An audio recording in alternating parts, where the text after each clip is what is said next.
नमस्कार मेरे प्यारे बच्चों, स्वागत करता हूं मैं सचिन कुमार आप सभी का आपके अपने YouTube चैनल इंग्लिश एक्सपर्ट में। सो प्यारे बच्चों, आज की क्लास आप सभी के लिए बहुत ही इम्पोर्टेंट होने वाली है।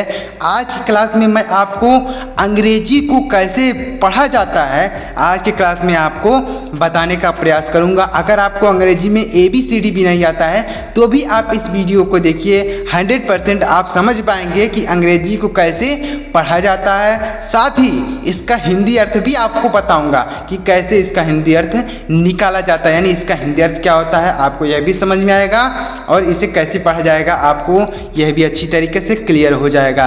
तो अगर आप भी अंग्रेजी को पढ़ना और लिखना बिल्कुल आसान तरीके से सीखना चाहते हैं तो आप हमारे चैनल को सब्सक्राइब कर लीजिए और बेल आइकन को दबा लीजिए, क्योंकि मैं इसी तरीके से आपको अंग्रेजी को पढ़ना और लिखना बिल्कुल आसान तरीके से सिखाने का प्रयास हमेशा करता रहता हूं। तो चैनल को सब्सक्राइब करके बेल आइकन जरूर दबाइएगा और अगर आपको वीडियो पसंद आए तो लाइक भी कर दीजिएगा। चलिए देखते हैं प्यारे बच्चों कैसे हम पढ़ेंगे, बिल्कुल आसान तरीके से आपको समझाने का प्रयास करूंगा। देखिएगा यहाँ पर, देखिए अब यहाँ पर देखिए, यहाँ पर एक स्टोरी है जिनको मैं आपको पढ़ना सिखाऊंगा, इसका हिंदी अर्थ भी आपको बताता चलूँगा। तो देखिए सबसे पहले हम पढ़ना सीखते हैं। तो यहाँ पर क्या लिखा गया है, ONCE, तो इसे हम पढ़ेंगे वंस, UPON अपान, वंस अपान, वंस अपॉन, इसे ए भी पढ़ सकते हैं या फिर आ भी पढ़ सकते हैं, दोनों पढ़ा जा सकता है। तो वंस अपॉन अ टाइम, इसे TIME time, once upon a time, देखिएगा ऐसे पढ़ा जाएगा वंस अपॉन अ टाइम। तो इनका मतलब समझते हैं। वंस अपॉन ए टाइम का मतलब होता है एक समय की बात है, एक बार की बात है, एक समय की बात है। ऐसे कहानी की शुरुआत होती है कि नहीं, तो ऐसा हो गया इसका हिंदी अर्थ। मतलब ऐसे पढ़ेंगे वंस अपॉन ए टाइम, एक समय की बात है, इसका हिंदी अर्थ हो जाएगा। मर्चेंट, इसको पढ़ेंगे MERCHENT, इसे पढ़ेंगे मर्चेंट। क्या पढ़ेंगे प्यारे बच्चों, इसे पढ़ेंगे merchant. Merchant and, a merchant and his हम देखिएगा अच्छी तरीके से, ध्यान से देखिएगा कैसे पढ़ रहा हूँ मैं। a merchant and his family, इसे क्या पढ़ेंगे, FA से फे, MI से मी और LY से ली, तो इसे पढ़ेंगे फैमिली। क्या पढ़ेंगे प्यारे बच्चों, इसे पढ़ेंगे फैमिली। RESIDED, तो इसे क्या पढ़ेंगे, इसे पढ़ेंगे रिजाइडेड। क्या पढ़ेंगे, इसे पढ़ेंगे रिजाइडेड। RESIDED, इसे रिजाइडेड पढ़ेंगे, resided in a village, in a village ऐसे पढ़ा जाएगा। देखिए ऐसे पढ़ेंगे a merchant and his family resided in a village. A merchant मतलब एक व्यापारी, एंड हिज फैमिली और उसका परिवार, एक व्यापारी और उसका परिवार। रिजाइडेड मतलब निवास करता था, रहता था बोल सकते हैं, या फिर निवास करता था मतलब कहीं रहता था। इन ए विलेज, एक गांव में। तो एक बार क्या हुआ, एक समय की बात है, एक व्यापारी और उसका परिवार एक गांव में निवास करता था। रिजाइडेड मतलब होता है निवास करता था। समझ में आया प्यारे बच्चों। देखिएगा हिंदी अर्थ भी आपको अच्छी तरीके से पता चल रहा है, साथ ही आपको यह भी पता चल रहा है कि इसे कैसे पढ़ेंगे। देखिए अब इसे पर क्या पढ़ेंगे, दे, THEY, इसे पढ़ेंगे दे, HAD हेड, GORGEOUS, तो इसे क्या पढ़ेंगे गॉर्जियस। क्या पढ़ेंगे, इसे पढ़ेंगे गॉर्जियस, इस तरीके से पढ़ेंगे गॉर्जियस। इस तरीके से they had a gorgeous hen, they had a gorgeous hen that, THAT that laid, LAID laid one, OND egg, EGG egg, every, EVERY, इसे पढ़ेंगे every, DAY day, every day ऐसे पढ़ा जाएगा। देखिए they had a gorgeous hen that laid one egg every day, ऐसे पढ़ेंगे। अब इनका हम मतलब समझ लेते हैं। देखिएगा तो दे हैड यानी उनके पास थी। दे हैड का प्रयोग करते हैं, हैज हैव हैड का प्रयोग करते हैं। अगर किसी के पास कोई चीज़ होता है तो उसके लिए हम हैज या हैव या हैड का प्रयोग करते हैं। हैज हैव का प्रयोग करेंगे प्रेजेंट में और हैड का प्रयोग करेंगे पास्ट में। अगर इसके साथ वर्ब होती है तो उसका अलग मीनिंग होता है, लेकिन यहाँ पर इसके साथ वर्ब नहीं है तो यहाँ पर इसका मीनिंग हो जाएगा उसके पास थी। तो दे हैड यानी उनके पास थी, यानी जो फैमिली था, जो व्यापारी का परिवार था उसके पास थी। ए मिस हो जाएगा एक, गॉर्जियस मिस हो जाएगा भव्य, शानदार यानी कुछ अलग तरीके की। है ना, मतलब होता है मुर्गी। तो जो परिवार था उसके पास एक भव्य मुर्गी थी। दैट यानी कि, लेड यानी देती थी, लेड मतलब होता है अंडे देना, तो वह अंडे देती थी। वन मतलब होता है एक मतलब अंडा। एवरी डे यानी प्रत्येक दिन। तो क्या थी, वह जो मुर्गी थी वह प्रत्येक दिन एक अंडे देती थी, मतलब वह मुर्गी कुछ अलग तरीके की थी। अब अलग क्या थी आगे आपको समझ में आएगा कि वह मुर्गी अलग क्यों थी। तो वह जो मुर्गी थी वह भव्य मुर्गी थी, वह रोज एक दिन अंडे देती थी। देखिए IT से हो जाएगा इट वाजंट, इट इसे वाजंट पढ़ेंगे, क्या पढ़ेंगे, इसे वाजंट पढ़ेंगे।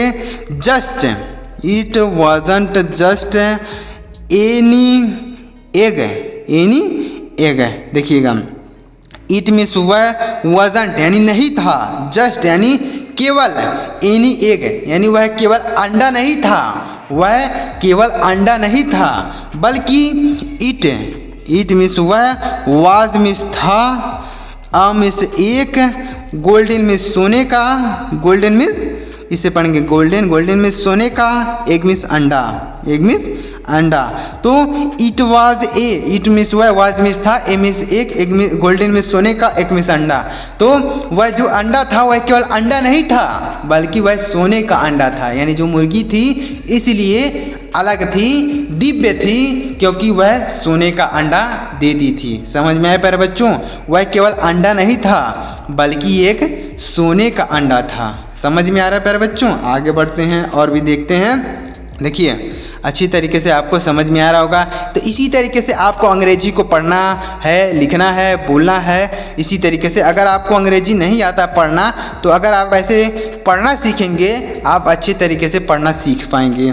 आगे बढ़ते हैं, देखिएगा यहाँ पर क्या है, द मैन यानी आदमी, द मैन आदमी, हाउ एवर यानी हालांकि, हाउ एवर का मतलब होता है, इसे क्या पढ़ेंगे how ever, how ever, how ever का मतलब होता है हालांकि। वाजंट, वाजंट इसे क्या पढ़ेंगे वाजंट यानी आदमी, हालांकि वाजंट यानी हैप्पी, हैप्पी मतलब होता है खुश, हैप्पी मतलब खुश, यानी जो आदमी था, हाउ एवर मतलब होता है हालांकि, वाजंट हैप्पी यानी खुश नहीं था, यानी वह जो आदमी था उसको रोज एक सोने का अंडा मिल रहा था लेकिन वह खुश नहीं था। विथ यानी इसे क्या पढ़ेंगे विथ, विथ मतलब होता है से, रेगुलर, विथ द रेगुलर यानी लगातार, रेगुलर का मतलब होता है लगातार। सप्लाई इसे क्या पढ़ेंगे सप्लाई, सप्लाई मतलब होता है आपूर्ति, सप्लाई मतलब कोई चीज़ मिलना, जैसे आप कोई चीज़ किसी को दे रहे हैं, सप्लाई कर रहे हैं, भेज रहे हैं तो उसे बोलेंगे सप्लाई। ही मीन्स उसे, वाज यानी था, गेटिंग यानी मिल रहा, गेटिंग इसे क्या पढ़ेंगे, इसे पढ़ेंगे गेटिंग, GETTING इसे गेटिंग पढ़ेंगे। तो वह जो आदमी था उसे जो अंडा मिल रहा था, देखिएगा यानी आदमी खुश नहीं था, विथ द रेगुलर सप्लाई यानी जो रोज़ उसे लगातार मिल रहा था उससे वह खुश नहीं था, यानी जो उसे एक अंडा रोज़ मिल रहा था उससे वह बिल्कुल भी खुश नहीं था। अब देखिएगा आगे क्या करेगा वह, अच्छी तरीके से देखिएगा। द ओनर यानी मालिक, डिज़ायर्ड यानी मालिक की, डिज़ायर्ड यानी इसे क्या पढ़ेंगे डिज़ायर्ड, डिज़ायर्ड यानी इच्छा थी। टू गैदर यानी इकट्ठा करने की, ऑल मिस होता है, इसे क्या पढ़ेंगे ऑल, ऑल मिस होता है सभी, ऑफ मिस होता है का, इसे क्या पढ़ेंगे, इसे पढ़ेंगे ऑफ, OFF ऑफ। हिज यानी उसका, हैंस यानी इसे पढ़ेंगे hence, golden eggs at once। अब देखिए इनका मतलब हम समझ लेते हैं। तो देखिए क्या हुआ कि वह जो आदमी था वह जब उसे रोज़ एक अंडा मिलता था तो वह उससे खुश नहीं था। द ओनर यानी मालिक ने, यानी जो वह व्यापारी था, डिज़ायर्ड यानी इच्छा थी, यानी व्यापारी की इच्छा थी, टूगेदर यानी इकट्ठा करने की, ऑल में सभी, ऑफ हिज हेन्स एग अपने मुर्गी के सभी सोने के अंडे को इकट्ठा करने की इच्छा थी। एट वंस का मतलब होता है एक साथ है। एट वंस का मतलब एक साथ। गोल्डन एग्स मतलब सोने के अंडे को हुए हैं, मतलब हो जाएगा मुर्गी के। तो वह जो व्यापारी था उसे एक साथ सभी सोने के अंडे इकट्ठा करने की उसकी इच्छा हुई। समझ में आया प्यारे बच्चों? मतलब वह एक ही साथ सभी अंडे को एक साथ इकट्ठा करना चाहता था। अब देखिएगा क्या करेगा। ही सो डिसाइडेड, DECIDED, तो इसे पढ़ेंगे decided. He so decided to kill the hen and gather all of the eggs one day। He so decided इसलिए उसने फैसला किया। ही मिस उसने, सो मिस इसलिए, डिसाइडेड यानी फैसला किया, इसलिए उसने फैसला किया। टू किल यानी मारने का, द hen यानी मुर्गी को, एंड मिस और, गैदर मैंने इकट्ठा करने को, ऑल द मिस होता है ऑल मिस सभी, ऑफ द एग्स यानी अंडों को, वन डे यानी एक दिन। इसलिए उसने एक दिन क्या किया, फैसला कर लिया। डिसाइडेड यानी फैसला कर लिया कि मुझे इस मुर्गी को मारकर सभी अंडों को एक साथ इकट्ठा कर लेना है। उसने एक दिन फैसला कर लिया। अब जब फैसला कर लिया तो उस मुर्गी को मारेगा ही, तभी तो अंडा उसे मिलेगा। तो अब देखिए क्या करेगा वह। द फॉलोइंग, द इसे पढ़ेंगे फॉलोइंग, या फिर OLLOW या ING, जैसे पढ़ेंगे फॉलोइंग। द फॉलोइंग डे का मतलब हो जाएगा अगले दिन। फॉलोइंग डे का मतलब अगले दिन। अगले दिन क्या हुआ। when when the hen laid a golden मतलब सोने का, golden egg। when मतलब होता है जब। अब देखिएगा when मतलब होता है जब, द hen यानी मुर्गी ने, लेड मतलब दिया, ए मिस एक, गोल्डन मिस सोने का, एग मिस अंडा। जब मुर्गी ने एक सोने का अंडा दिया, अगले दिन जब मुर्गी ने सोने का एक अंडा दिया, the guys cracked open the body. The guys मतलब होता है यानी जो वो पति पत्नी थे उन्होंने क्या किया। गाइज मतलब होता है, देखिएगा गाइज क्रैक्ड, इसे क्या पढ़ेंगे क्रैक्ड ओपन, इसे पढ़ेंगे ओपन द बॉडी। मतलब उन्होंने क्या किया, क्रैक्ड मतलब उसकी बॉडी को फाड़ दिया। ओपन में खोल दिया था बॉडी यानी शरीर को। उन्होंने जब यानी अगले दिन जब मुर्गी ने अंडा दिया तो उन्होंने क्या किया, उस मुर्गी के शरीर को फाड़ दिया, उस मुर्गी के शरीर को फाड़ दिया। यहाँ पर लिखा गया नथिंग, इसे पढ़ेंगे नथिंग मतलब उन्हें कुछ नहीं मिला। यानी जब उन्होंने मुर्गी के शरीर को फाड़ दिया तो उनको वहाँ पर कुछ नहीं मिला, यानी मुर्गी का एक भी अंडा उन्हें नहीं मिला। तो इस तरीके से आपको अंग्रेजी को पढ़ना है। यहाँ पर स्टोरी को आप मत देखिए कि स्टोरी क्या है, आप यह चीज़ सीखिए कि अंग्रेजी कैसे पढ़ा जाएगा।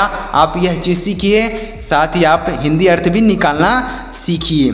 देखिए कैसे मैंने आपको अच्छी तरीके से समझाया कि अंग्रेजी को कैसे पढ़ा जाएगा और इसका हिंदी अर्थ क्या होगा, आपको अच्छी तरीके से बताया। तो अगर आपको अच्छी तरीके से समझ में आया हो तो वीडियो को एक लाइक करिएगा, कमेंट में बताइएगा कि आपको ये स्टोरी समझ में आया कि नहीं आए, पढ़ना समझ में आया कि नहीं आया, कमेंट जरूर कीजिएगा और चैनल को सब्सक्राइब करके बेल आइकन को जरूर दबाइएगा। इसी तरीके से अगर आप अंग्रेजी को पढ़ना, लिखना और बोलना सीखना चाहते हैं। चलिए मिलते हैं प्यारे मित्रों अगली वीडियो में किसी नए टॉपिक के साथ। वीडियो देखने के लिए आपका बहुत बहुत धन्यवाद।